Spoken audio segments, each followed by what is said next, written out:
Hello, everyone, and welcome to the show. Coming up this week, we're going to be talking about the surprise announcement that, God help us, Bob Chapek is now the CEO of the Walt Disney Company.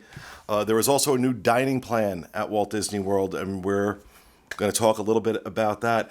We're also unveiling a new format to our show this week, so all that is coming up next. From the Bob Marley Studio in Orlando, Florida, this is the Diz Unplugged.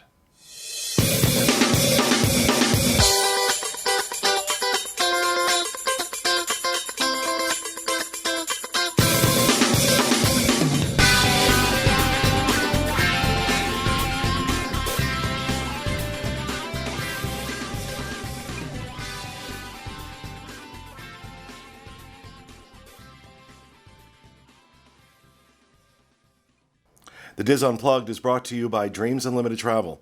Let the experts at Dreams Unlimited Travel help you plan your next Disney vacation. Dreams agents are committed to giving you honest and unbiased advice and helping you plan a magical vacation your family will remember for years. Visit us on the web at www.dreamsunlimitedtravel.com. And by Magic Candle Company. Magic Candle is the leader in theme park-inspired candles, wax melts, fragrance oils, and much more. Bring a little bit of the magic into your home with Magic Candles. Use code DisneyInfo at checkout and receive 15% off your order every time. That's MagicCandleCompany.com. Hello, everyone, and welcome to episode 1068 of the Diz Unplugged for the week of March 3rd, 2020. Coming to you from the Bob Marley Studio in Orlando, Florida. I'm your host, Pete Werner, joined at the table this week by my good friends, Corey Fiasconaro. Hi, guys. Teresa Eccles. Hey. Denny Sunderly. Hi there. And back in the production nook, our producer, Mr. Craig Williams. Ahoy, ahoy. Just want to start off by telling everybody new format moving forward. A couple weeks ago, a bunch of events conspired that I just had to throw out my script. And I have been telling Craig for well over a year now that I was tired of this format and I wanted to do something new. But because we've been doing this format for 7 years now, February 2013, when we went to video, this was pretty much the format. We made minor changes here and there, but generally speaking, this is what we've done. And I got to be honest with you, I just got tired. I got tired of scrounging around for news stories because many weeks there just weren't good news stories to talk about. But I'd made myself a slave to that format. And it was the same thing with rapid fires. Ooh. That I would tell these guys, these guys were scrounging for rapid, and I don't want that show, right? So after the show we did a few weeks ago, I sat in my office with Craig and I said, listen, I think I want to go in a different direction. And he's like, well, that's good because there's a thread on the Diz Unplugged forum on Disboards saying the show got stale. So I took that as a sign from above that the time is right. So this will be the new format. Housekeeping will be in the middle of the show instead of rapid fire. And if there is something that somebody at the table really wants to talk about that would have been a rapid fire, that's the time it'll be brought up. But it's going to be discussion-based, not news-based. Sometimes we will talk about news stories like we're about to do right now. Other times we're just going to talk about other topics. So I realize that for some people change is a difficult thing, so I ask that you give it some time before you immediately say, no, I don't like this because change is bad. And I'm one of those people, believe me. I mean, I don't let go of anything that doesn't have claw marks all over it, as is evidenced by the fact that we've been using the same format on this show for 7 years. So it took a lot for me to do this. So I just wanted to throw that out there and get right to the number one news story, but I do have to... Okay. Sorry, I just got a text I had to look at. We got to talk about Bob Chapek, right? I was struck looking at pictures of him on the news, how much like Lex Luthor he looks like. Stop. But all kidding aside, I know there is a real expectation out there that I'm going to rant about this, and I don't want to disappoint you, but I don't know that that's what's going to happen here, and I have a reason for that. Am I happy with Bob Chapek being named president, the CEO of Disney? Absolutely not. This guy was a nightmare. This guy was a nightmare for the parks. It was all about cut and slash, cut and slash, cut and slash. I heard one person, I saw one post on Facebook that said he was so happy about this because finally somebody from the parks is the CEO of Disney. He's not from the parks. This guy, unless I'm missing something in his bio, this man never worked in a theme park for Disney or anybody else. This guy has no experience in the parks. This guy has, he was brand management at Heinz, so he's ketchup? good. He's good with ketchup. Yep. Advertising at J. Walter Thompson. His degree in microbiology, so sure. At Disney, prior to being chairman of Disney Parks Experience and Consumer Products, he was president of distribution for Walt Disney Studios as well as Buena Vista Home Entertainment. So I guess that's his bona fides for the movie division. He was described by CNN as being less charismatic than Bob Iger, but highly intelligent and very organized. And CNN, this was from CNN. This is not my words, but I thought this was hysterical. CNN stated that those talents make him the perfect successor to Iger, as, quote, all that's needed is an operator who can manage what Iger has put in place, end quote. Right. Oh my. Yeah, that's what people are saying. He won't acquire IP like Iger. He's just going to watch the store. Okay, so let's stop Right? there for a Yeah. second. Let's stop there for a second. I am CEO of a company that is 1 billion times smaller than Disney, and I have an ego that's bigger than that.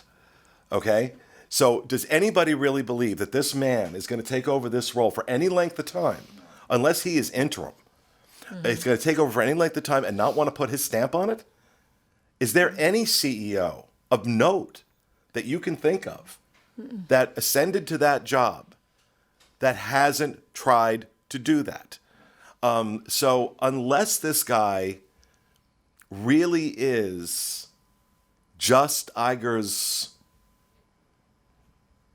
servant, we'll use that word, because I didn't want to use the word I was going for.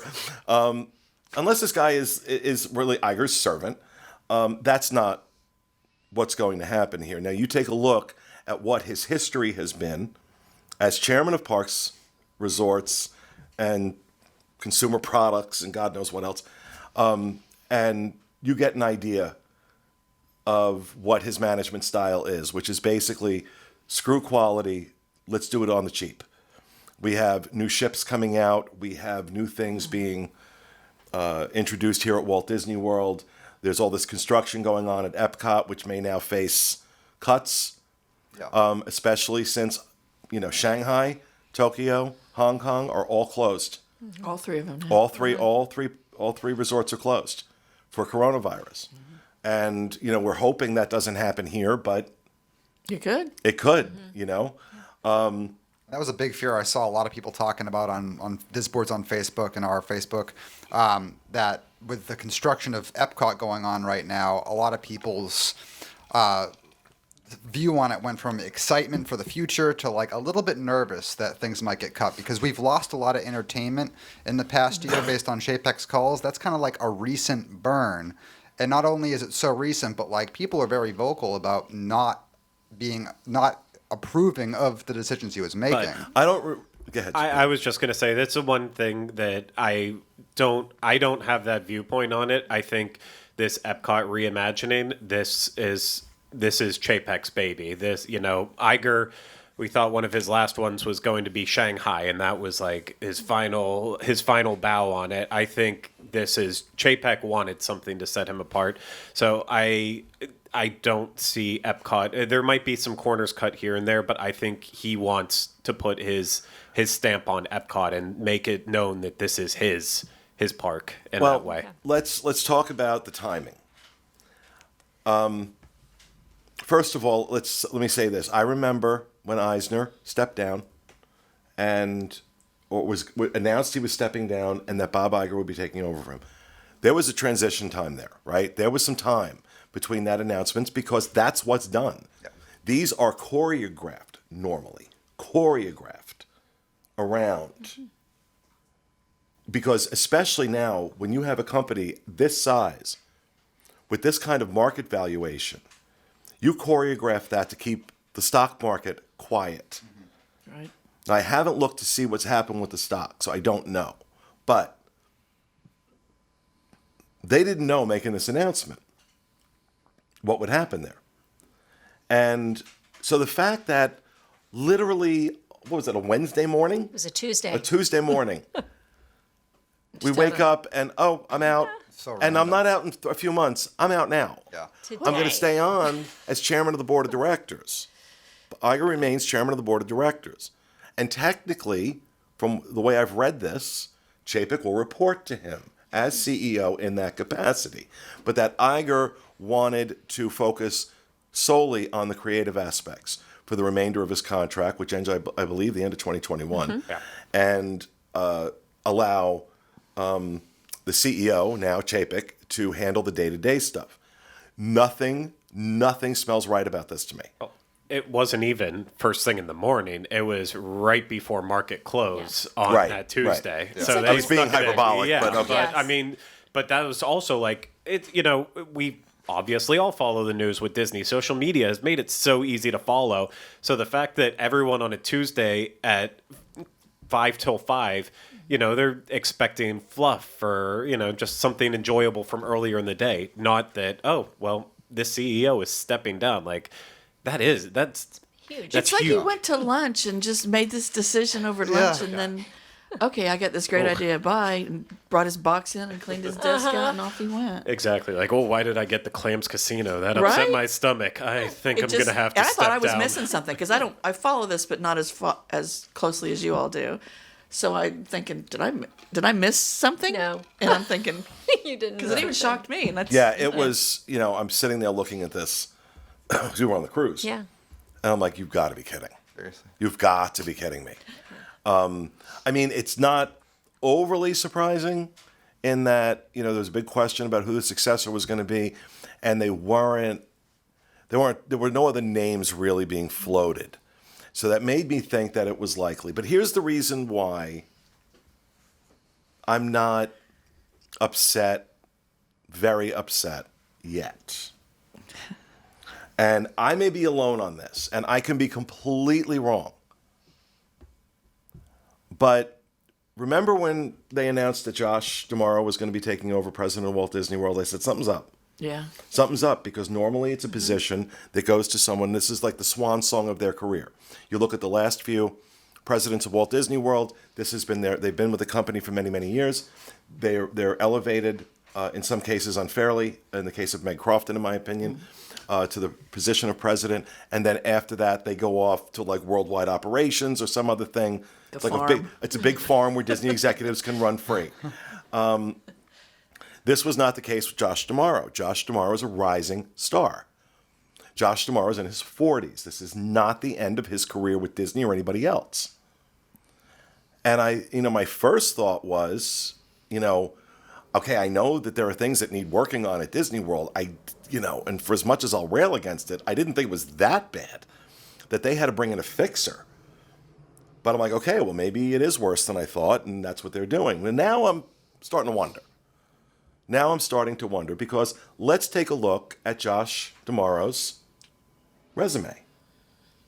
And I want you to keep in mind the title of chairman of Disney Parks, Experiences, and Consumer Products. Mm-hmm. Okay, because that was all merged a few years ago under Chapek.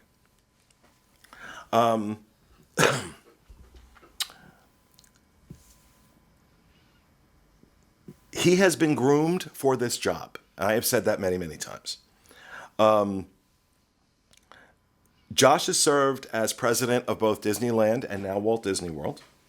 He was senior vice president of Animal Kingdom, senior vice president of resorts here at Walt Disney World, senior vice president of commercial strategy for Walt Disney World. He was senior vice president of Adventures by Disney. He was also part of sales and travel operations in Hong Kong. He worked in finance for the global licensing division of Disney Consumer Products. For God's sakes, there is not another human being more suited to this job than Josh D'Amaro. Now, if, in fact, they moved him into Walt Disney World for the sole purpose of putting that on his resume to justify to the board of directors why he should be now, because come on, he's touched the only thing The only thing he hasn't touched that's under that umbrella, two things, is Alani and Disney Cruise Line. But Chapek had never touched a theme park before he got the job. And wouldn't it make sense that the chairman of Parks and Resorts should be somebody that actually knows something about the parks and resorts? And I don't think there is another human being currently in the company, in my opinion. Now, look, I'm biased. I know Josh D'Amaro. I've had the opportunity to work with him for many, many years. I consider him a friend. So I am, I'm a Josh D'Amaro cheerleader. I think even the short time he's been at Disney World has proven. Absolutely. Everybody's seeing it now, right? Mm-hmm. Everybody's Absolutely. seeing that. He's out there. He's a great guy, right? So much about his cast members. He's the real deal. Yeah. He's the real deal. Now imagine that. Now, while Chairman of Parks and Resorts does report to the CEO and the board of directors, Chairman has a lot of influence over what goes on in the parks. So if Chapek getting moved into a secretarial position outside Bob Iger's office means Josh D'Amaro gets to be Chairman of Parks and Resorts, then we win. We win. I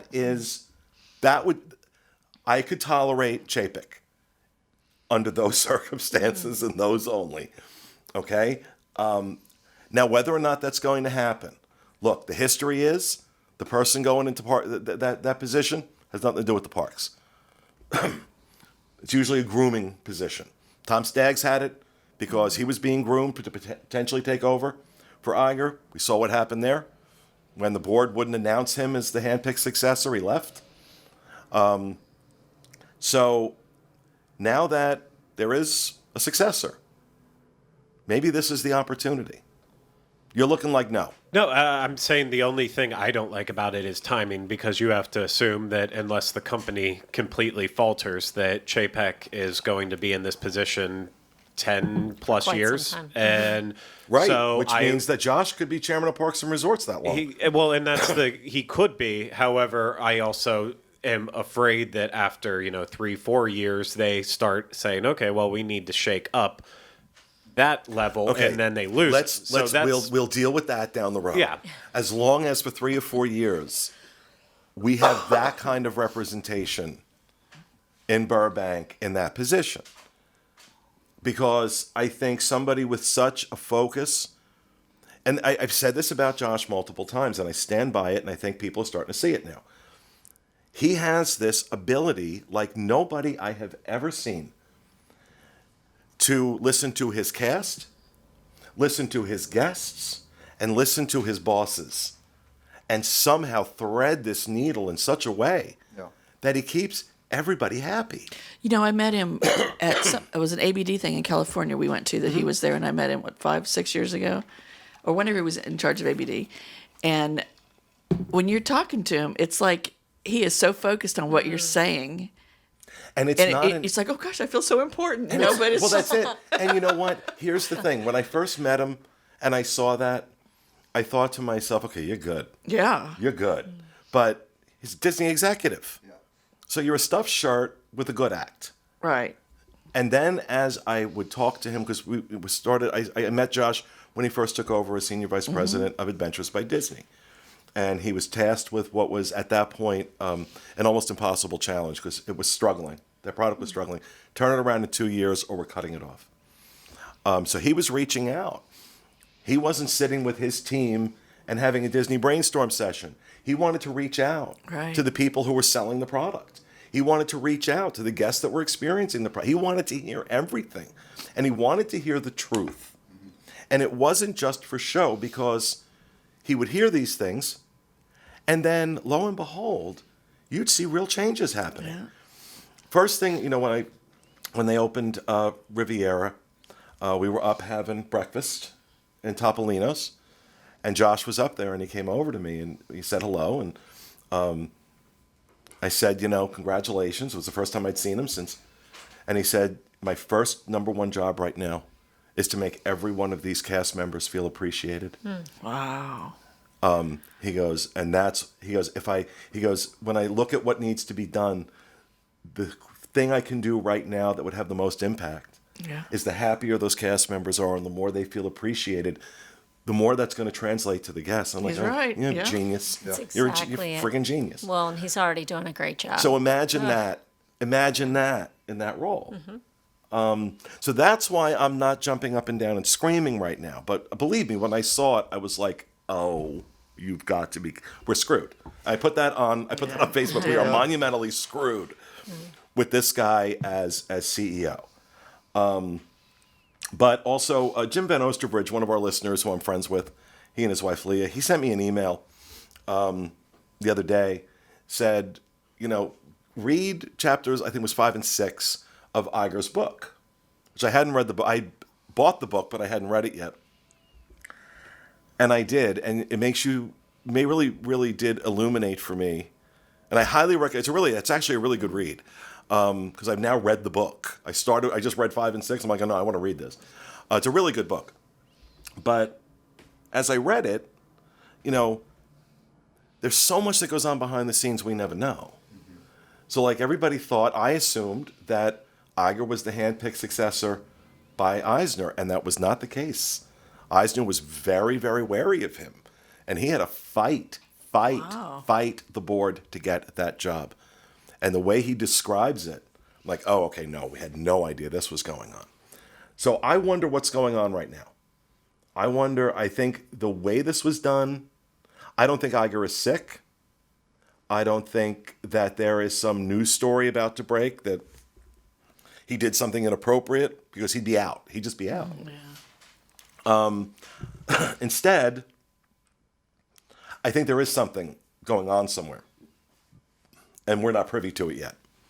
And we can do all the speculation in the world we want. But the reality is, Iger is now chairman of the board. Chapek is now CEO. And the position of chairman of Parks, Experiences, and Consumer Products is wide open. Wide open. And who Chapek chooses, this will be the first major indication of what we're in for, who he chooses to fill that role. The most consistent, profitable moneymaker for this company are the parks. They have, they make a lot, there are years where they'll make a lot more money on films, but that's up and down. That can be up and down. Now lately, under Iger, it's been up and up. But we all know that does, eventually they're going to have an off year, or they're going to have an off period. It happens to every movie studio. But parks are consistent. Parks, the revenue is consistent, the profits are consistent, the growth is consistent. But I also noticed something else when I was reading Josh's resume on the official Disney site, where they have all their executives. It says that Josh will lead Walt Disney World on the path to its 50th anniversary. Doesn't say it's going to lead it into its 50th anniversary or for its 50th anniversary. Now, I may be parsing words and I may be reading things in that don't exist. But that sure sounds, you write I don't think they write those things up casually. Right. I think it has to go through Everything committees is. and make sure every I is dotted and T is crossed. But that would lead me to believe they don't expect him to be there for the 50th anniversary. At least not in the capacity of president of Walt Disney World. Now again, I realize am I desperately hopeful this man gets that job? Yes, I am desperately hopeful. But I also know that, historically speaking, that's not how this works. But it is my hope. It is my hope. I think there are some big challenges facing Walt Disney World right now. The biggest of which is we now have 2 confirmed cases of coronavirus here in Florida. Yeah. And we've, I mean, right now, it's very easy to get into hysteria, and I'm trying to avoid that because, you see the news and stuff. I want to work on facts, and I don't have them all, so I don't want to talk too much about it here. But I'm going to believe the CDC and what they say, the Center for Disease Control.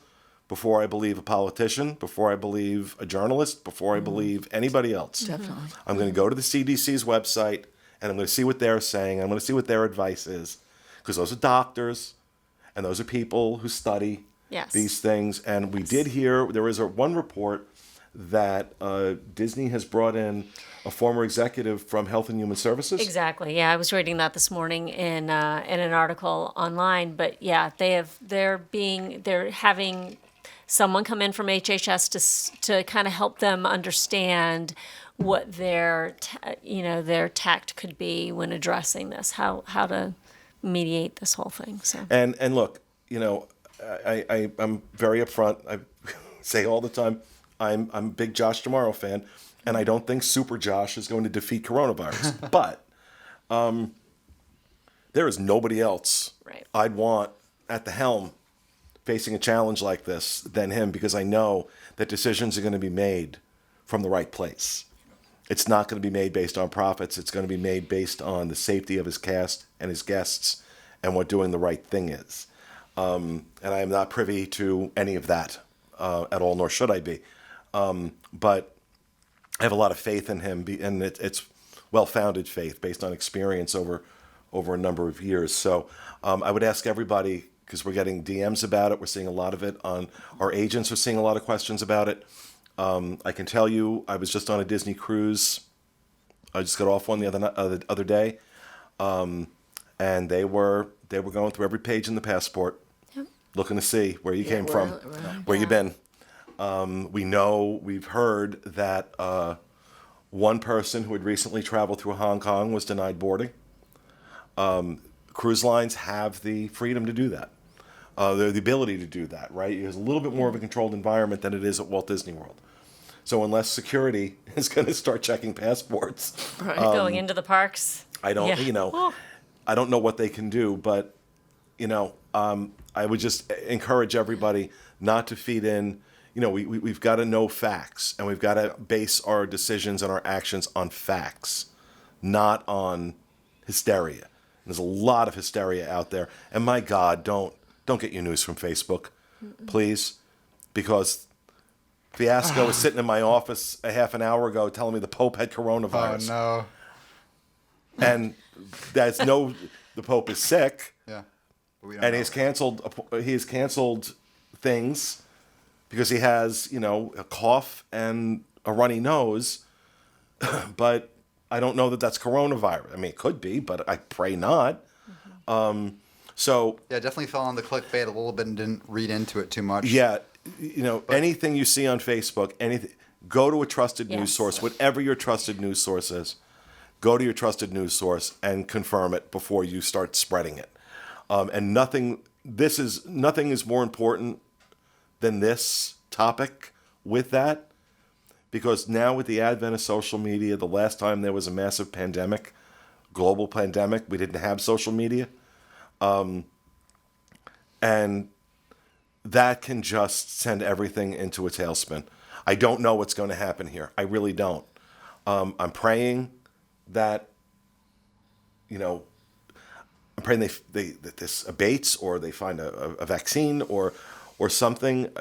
But take a breath. Take a breath and work on facts, not on hysteria on social media or from politicians. Yeah. Who have Wash your a hands, horse in soap the and race. water. Yeah. Wash your hands. Wash your hands. I have never washed my hands I know, more right? Yeah. Oh, sure. than I am right now. And I really would like to take this chance to say, on a personal level too, if you're sick, you shouldn't be exposing yourself to these big crowds of people. I mean, like, I've been on It's a Small World and had somebody behind me coughing, and I feel the air on the back of my head. Those situations Well, happen. that's under normal circumstances. and yeah, too. and you need to be responsible. And like, I know a lot of times, you might be on vacation, and it might be a real bummer to lose days of your vacation and maybe go to urgent care, but sometimes that's just the right thing to do, and don't expose what you might have to everybody else. Yeah, really. So, all right, that's going to wrap up that topic. We're going to talk a little bit about housekeeping. I don't have much other than to say that we have launched the DCLfan.com website, and we are looking for contributors If you're interested in being a contributor, I think it's content@dclfan.com. Yes, content@dclfan.com. Pay $25 an article for anything we publish. We also have the DCL Fan Facebook group that you can go and check out. Been lively. It's been a lively group, a lot of Yeah. good information going around. So that is one thing I really love about the Facebook groups. Everybody's been really friendly, really helpful. Yeah. Absolutely. And so you can go check that out as well. Just do a search for DCL Fan on Facebook, and you can find that. And does anybody have anything rapid-fire-y Yeah. that they want to talk about? Well, along with the news of the switch of CEO from Iger to Chapek, we also had the Jungle Cruise had a boat that sank just the very next day. Did it sink, or did it just take on water? Well, I mean, the boat can't really sink because there's only like 3.5 feet of water there in the canal, but it went down. It went down. They had to have ships come to pick the people up. Ships? I was, or not What, ships, they but bring into the Coast Guard? like they had to have Ocean liner. they had to have a rescue boat. I actually met a family, and they the very next day they were actually on the Jungle Cruise boat that went down, and they said it took about 30 minutes for cast members to send boats to come basically rescue them. But after the fact, cast members were super good at handling the situation, bringing them fresh clothes from the gift shop, bringing their daughter a plushie. So they were good about it, and they said, I haven't heard back from them yet and what more compensation they got. It was about a 3-hour ordeal altogether, but cast members said they were going to take care of them, whatever that means. But Yeah, Take care of you, Paulie. Take care. We'll take care of you, Paulie. I heard they were taken to Disney Springs for fresh clothes and fresh shoes. Shoes, yeah. I guess everybody's shoes would have Yeah, gotten on. soggy shoes. No fun. Did they crack any jokes about behold the underside of water? But That's the first thing I thought Nice. when I heard Underside about it. of. I would be more worried Nice. about snakes and things, I guess. Well, of The course you water's would, because disgusting. yeah. What? Yeah, that The water's water's pretty nasty. Disgusting. Yeah. Yeah, it's I'm pretty sure that water is where coronavirus comes from. Oh, That's too where it soon. Way originated. too soon. I've known plenty of skippers throughout the years. I mean, it's as much as we love it, and most of the time it feels like the ride's working really well. This attraction is anything boat related is going to run into a lot of issues. This is one of those other ones where if we didn't live in this world of social media where we can post anything we see instantly, would it we maybe even be know? one small post that we saw on Disboards Yeah. weeks later? Like, what Yeah. would it be? So I reflect on stuff Yeah, like that. it does from make a time to difference. time. Social Yeah. media does change the dynamic. Yeah. It does. Good and bad. Yeah, I mean, so. All right, anything else? Anything else anybody wants to? Well, we should let people know they also, the same day as the CEO announcement, they also finally announced when Spaceship Earth would be closing because Oh, it's right, been- right. true. Yes. Let's Yeah. chat about that a little bit. It's going down May May 26th. 26th. So, and it will do its big rehaul that will keep a lot of the show scenes what they are, but will definitely refresh the entire storyline as well as add in elements that are more Disney, more family and such. And it has to end the days of Dame Judi Dench, which most people will be Well, upset I got about. to tell you, but- I'm still not over them getting rid of Walter Cronkite. I like the first Jeremy time I Irons. did it. Yes, Jeremy Irons was good. I don't think you ever have a better voiceover than Walter Cronkite. But that's our age, I Yeah. think, speaking. He points to me. Well, you in particular, because you're so incredibly old. Oh my. But it's it has to happen. I think it needs it. I Still love take the out ride. the shag carpeting. I'll make sure that I get on it a good few more times before it goes down. Absolutely. I'm going to have to ride it at least 10 times to be Yeah. thorough as possible as I want to be with whatever tribute video that I put out your for memories. it. So Yeah. I'm not looking forward to it, but I will do my best. I think especially with okay. I'm angry. Apparently, Throwing things in the nook. I don't know. I struggle with things changing sometimes, but in other cases, I did love the Great Movie Ride. I just thought it had gotten old. And now the reason we're pre-recording this today is because everybody or most everybody's going to be at the grand opening. Rhino's over there now Mickey's Runaway. doing some social media for Mickey and Minnie's Runaway Railway. Does anybody think that wasn't a good decision to replace Great Movie Ride? I haven't seen it yet, but it's already better. Well, Yeah. I mean, It was it's already time. We better. have our memories. that was my favorite attraction at Walt Disney course it World. was. I know. Yeah, just like I know I love Rainforest Cafe, da-da-da-da-da, hate me all you want for that, but I loved Great Movie Ride. I think that it had a place in Hollywood Studios. We have so much IP. We totally could have revitalized it. At the same time, though, Mickey deserves a good attraction. I was going to like say, that. didn't it strike you that of all the attractions and all the parks in the United States, there's no Mickey Mouse attraction. There's Yeah. no real Mickey Mouse attraction. You got Fill Our Magic and stuff like that, but Mickey needs his ride. Mickey needs something. But even Mickey's PhilharMagic is mostly Donald. Yeah. Okay, he's got it now. Took away the Great Movie Ride. So But the Great Movie Ride was great for movie fans, and especially classic movie fans. And so I know at least like I'm biased in that. Teresa's biased in it. I don't know what Fiasco enjoyed about it.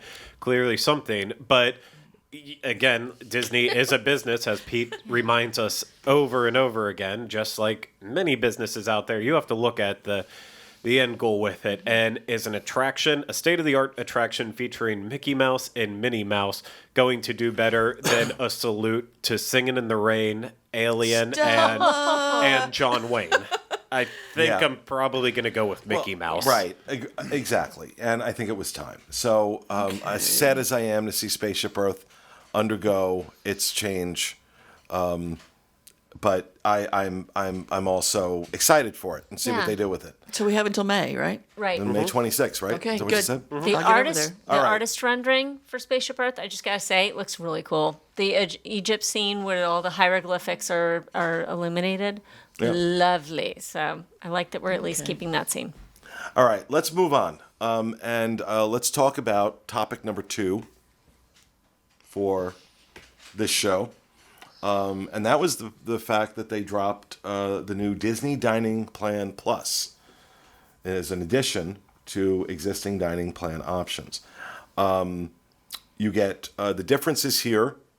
You get 2 meal entitlements a day with this, and they can be either quick service or table service. So before this, you had the quick service dining plan, which really only allowed for that unless you combine credits. You had the Disney dining plan, which was, 1 quick service, 1 table service. And then you had the deluxe dining plan, which was, signature restaurants and, pretty much anything, like eat all the food you want. And, Eat your way around the here's your world. rocket bar, you fat cow. So this actually fills a nice niche in between the Disney dining plan and the deluxe dining plan. Of course, they choose to. I even sent them an email about this because it annoys me. They do this all the time. They release the summer 2021 itineraries for Disney Cruise Line. And then, in the middle of that, they decide to drop this. And I told them, I want you to print out a big sign and put it over all your desks. 1 release at a time, please. Okay? Because the audience for these things is the same. The parks people are cruise people, and the cruise people are parks people, generally speaking. And this is a big announcement. This is a big deal. And I felt like in a lot of ways it kind of got buried by the DCL release, which in and of itself was botched, but that was another discussion. So you have this, you get the 2 meal entitlements, you get 2 snacks or non-alcoholic beverages a day, and 1 resort refillable mug.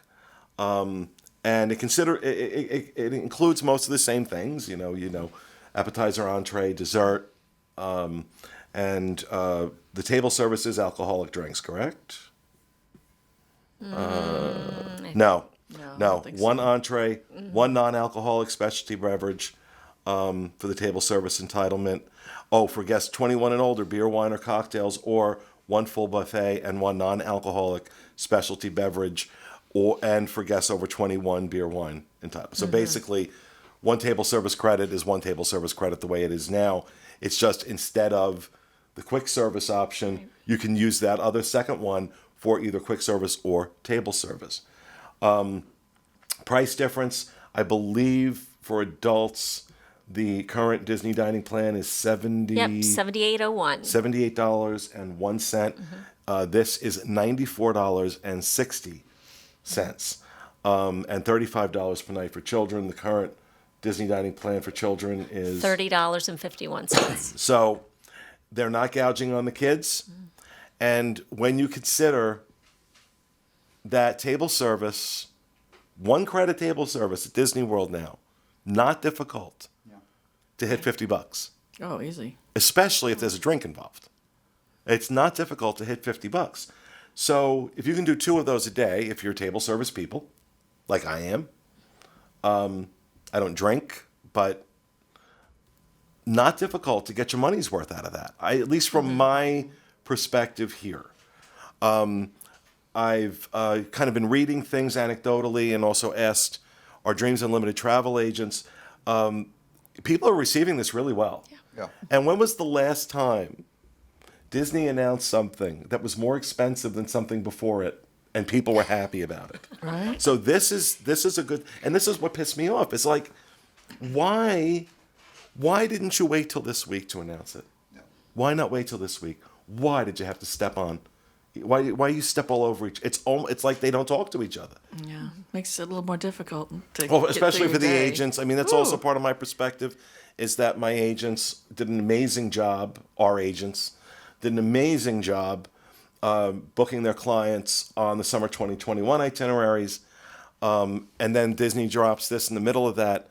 So our agents are now, not only getting inundated on cruises, but now they've got their Walt Disney World clients saying, "Ooh, I want this dining plan." So it definitely makes things. I think it's a good option. I've got a handful of clients that were very happy about it, especially if you have older children or it's an all-adult group. Yeah. The few I had children kept it the way it was. I think $35 for this for children. I think that's why they're doing it. They know it's more of a value for the adults. So that's why the adult price is not even $20 more a person than the existing dining plan, right? So $78 Right. versus $94, $16. 16, 17 Yep. bucks, Almost yeah. $17 more for this. per And day, you per get- person. Per day per person. But you get a table service meal if Yeah. you want it instead of a quick service. That's really good. This Yeah. is something. And you're only huge. raising the price for children by $5. So I don't think I think this is an introductory price, if you want me to be honest. I think look, looks good. I think before long, this is going to be 3 digits, not 2, for adults. And as speaking as somebody myself who was never really attracted to the dining plans when I was vacationing from Massachusetts, this is one that I looked at and was kind of attracted by. And I was like, this is something I probably would get if I was coming down on vacation from Massachusetts. If I didn't live here, have tables in Wonderland and all that jazz, that I would get on my next vacation. You think this will affect free dining if it comes out? Well, they already said, what we're hearing, and I don't have confirmation on this, but what I'm hearing is that did not apply to free dining because people that have the free dining plan Right. for this year were trying to upgrade to it and they couldn't. can't do it. Yeah, I know that. And also they weren't letting us add it to military Interesting. reservations, people from the military. And I'm confused by. So we're trying to get some information on that. This happens whenever there's a new release of anything like this. It gets to be some confusion Well, there's especially if because there are so many moving pieces there with these are, packages. and you'll talk to one agent when you call in, and they'll tell you one thing, yeah, no problem, and then you call back to make the change. Well, we got to do this. You got to jump through so many hoops, and then it's not worth it. Does anybody feel, because we always said that the dining plan, you really had to eat a lot of food to make it worth it. Is that still the case here now? When you're talking about an extra $17 for another a second table service credit?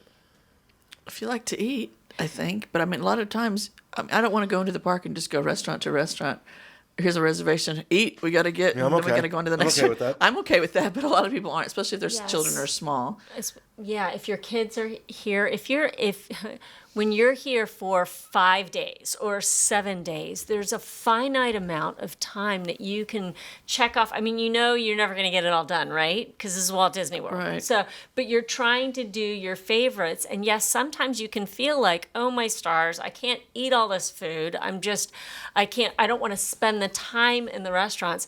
I personally, I was fine with the dining plan. We rocked it out. The only thing that we had to really keep an eye on was the snack credits to make sure that you use all of your snack credits. Take home a bag. of snacks. Exactly. Yeah, we always do that. I took I took pastries from the patisserie in France and ate them on the flight on the way Right? home. You just take stuff home. See a lot of people doing that And on that- last day of vacation. Just spend it. You don't want to leave anything on the table. But I think people that have been to Walt Disney World multiple times, they'll take advantage of it more because they've already done the attractions. I think more, you're going I to see think. this. I think you're going to see this really popular with Disney Vacation Club. Yeah. Tends to be, I think you have a lot more members whose children are grown, or out of the Foodies. house. Yeah. Not exclusively by any means. There's plenty of DVC members with kids, young kids, but I think you have a larger demographic there this is really attractive to. The 55-year-old in me is very attracted to this. I find this very appealing. Yeah.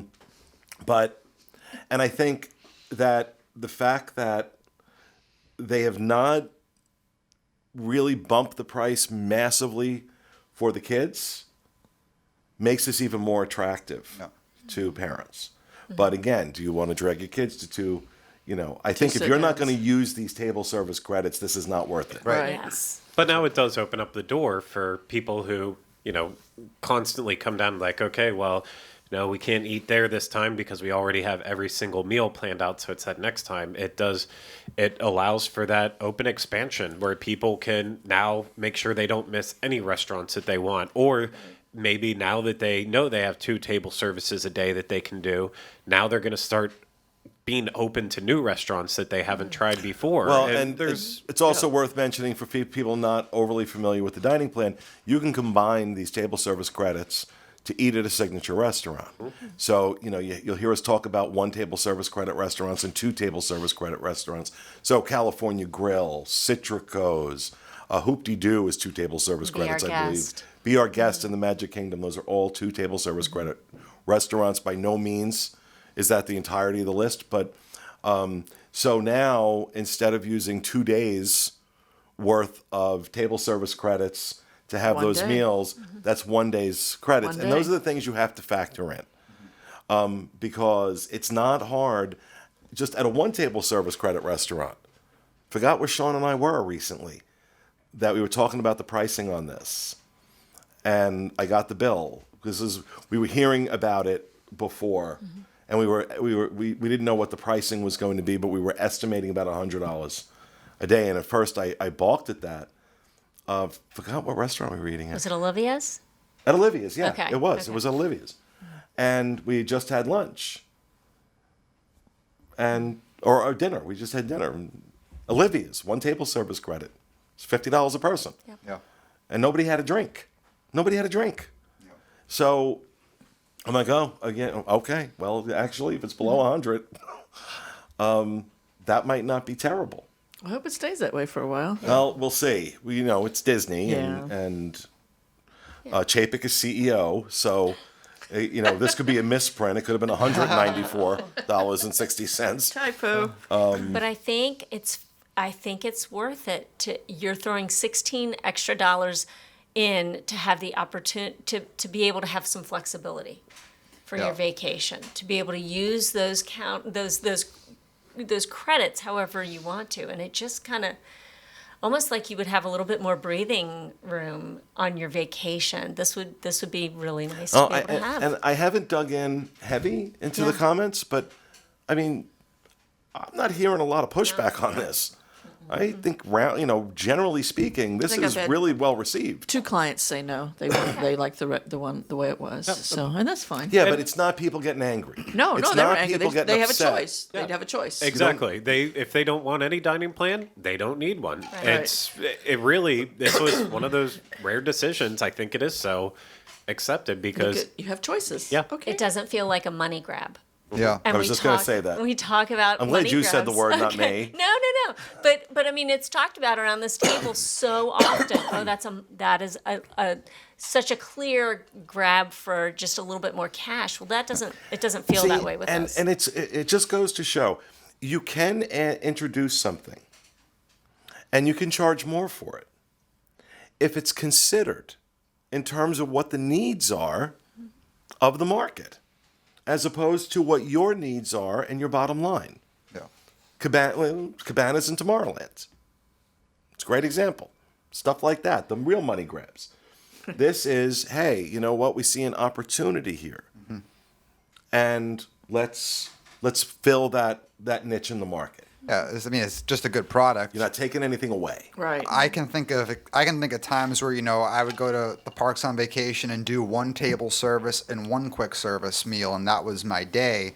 And you can accidentally go over budget really easy, especially on vacation. The refillable mug too is a great thing to have back at the hotel at the end of the night. You can easily go over budget buying $4 soft drinks, $4 fountain drinks at the end of the night. So yeah, I mean, especially if you're going to take advantage of doing 2 table service options, easy way to get your value out of that. And then when you consider the snacks too and stuff like that. So right now, I mean, I'm a fan of this edition. I'm glad they didn't take anything away. I'm glad they didn't, screw with other things. I'm glad they didn't It's not use a replacement. I'm glad they didn't use it as an opportunity to bump the price on everything else up. That they just put something in between the regular dining plan and the deluxe dining plan. I think this is good. I think it works for a lot of people, and I think this might be a win-win for us and them, which I don't get to say that too often. So whoever came up with Down this, the date. Nice. whoever came up with this, you did a good job. Nice option. It's a nice option. So, all right, folks, that is going to do it for this week's episode of our show. We hope you enjoyed the show. We hope you enjoyed the new format. Please let us know. Actually, let Craig know. I really don't want to hear it. We'll be with you again next week with another edition of the Diz Unplugged. Have a great week, folks. And remember, stay out of the damn